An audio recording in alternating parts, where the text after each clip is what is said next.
Okay. Comfort, O comfort my people, says your God. Speak tenderly to Jerusalem, and declare to her that her term of service is over, that her iniquity is expiated. For she has received at the hand of the Lord double for all her sins. A voice rings out, clear in the desert, a road for the Lord, level in the wilderness, a highway for our God. Let every valley be raised, every hill and mount be low. Let the rugged ground become level, and the bridges become a plain. The presence of the Lord shall appear, and all flesh as one shall behold, for the Lord himself has spoken. A voice rings out, proclaim. Another asks, what shall I proclaim? All flesh is grass, all its goodness like flowers of the field. Grass withers, flowers fade, when the breath of the Lord blows on them. Indeed, man is but grass. Grass withers, flowers fade, but the word of our God is always fulfilled. Ascend the lovely mountain, O herald of joy to Zion. Raise your voice with power, O herald of joy to Jerusalem.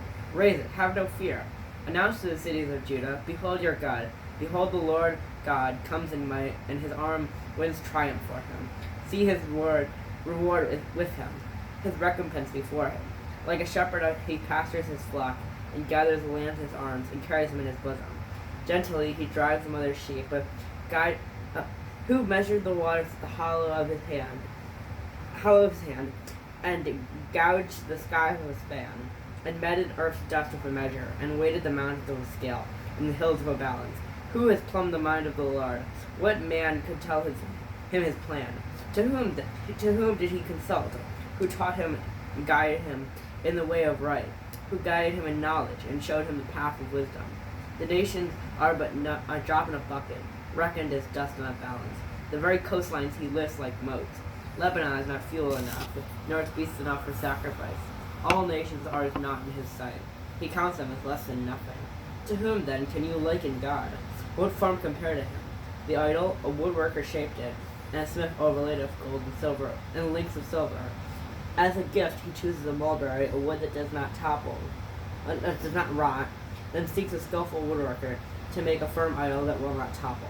Do you not know? Have you not heard? Have you not been told from the very first? Have you not discerned how the earth was founded?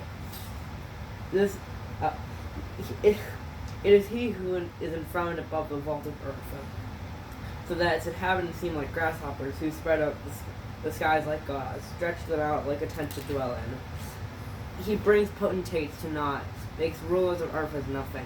Hardly are they planted, hardly are they sown, hardly is their stem taken root in earth. When he blows upon them, they dry up, and the storm bears them off like straw.